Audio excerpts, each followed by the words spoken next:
नमस्कार, आदाब, जय हिंद साथियों। आज हम आपके लिए लेकर आए हैं हरियाणा का सबसे सटीक ओपिनियन पोल और जानेंगे किसकी बनेगी सरकार। अम्बाला की 4 सीटों की बात करें तो यहाँ पर कांग्रेस पार्टी को 3 सीटें और बीजेपी को 1 सीटें यहाँ जाती हुई नज़र आ रही है और अदर्स को यहाँ 0 सीटें जाती हुई नज़र आ रही है। वही साथियों, करनाल में कुल 9 सीटें हैं। यहाँ पर 9 सीटों में से कांग्रेस पार्टी को 6 सीटें और बीजेपी को यहाँ 3 सीटें जाती हुई नज़र आ रही है। अदर्स का अभी तक के खाता नहीं खुला है। साथियों, वही कुरुक्षेत्र की 4 सीटों में से बीजेपी को यहाँ 3 सीटें और कांग्रेस पार्टी को 1 सीटें और अदर्स को 0 सीट जाती हुई नज़र आ रही है। वही कैथल की कुल 2 सीटों की बात करें तो यहाँ बीजेपी दोनों सीट लेती हुई नज़र आ रही है।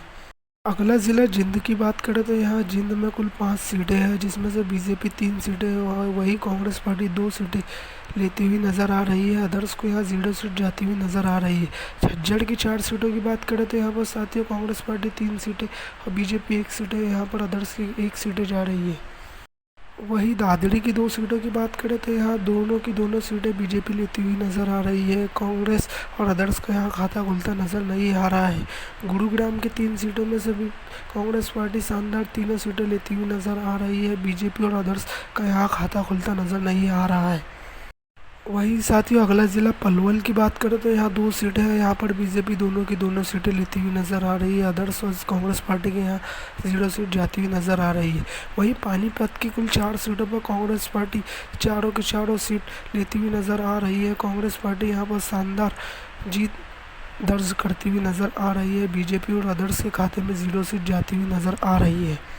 वही अगले ज़िला पंचकुला में 2 सीटें हैं। यहाँ पर बीजेपी को दोनों की दोनों सीट जाती हुई नज़र आ रही है। फतेहाबाद में कुल 3 सीटें हैं। यहाँ पर कांग्रेस पार्टी को 2 सीट और बीजेपी को 1 सीट जा सकती है और अदर्स का यहाँ अभी तक के खाता नहीं खुला है। फरीदाबाद में कुल 6 सीटें हैं। यहाँ पर कांग्रेस पार्टी शानदार प्रदर्शन करती हुई नज़र आ रही है। कांग्रेस पार्टी यहाँ बीजेपी को क्लीन स्वीप देती हुई नज़र आ रही है।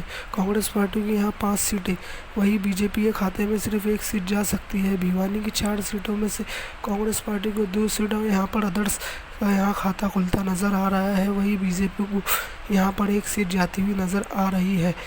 अगले ज़िले महेंद्रगढ़ में कुल 4 सीटें हैं। यहाँ पर बीजेपी और कांग्रेस को यहाँ 2-2 सीट जाती हुई नज़र आ रही है। अदर्स के खाते में 0 सीट जा सकती है। मेवात की कुल 3 सीटों की बात करें तो यहाँ कांग्रेस पार्टी बीजेपी को क्लीन स्वीप देती हुई नज़र आ रही है।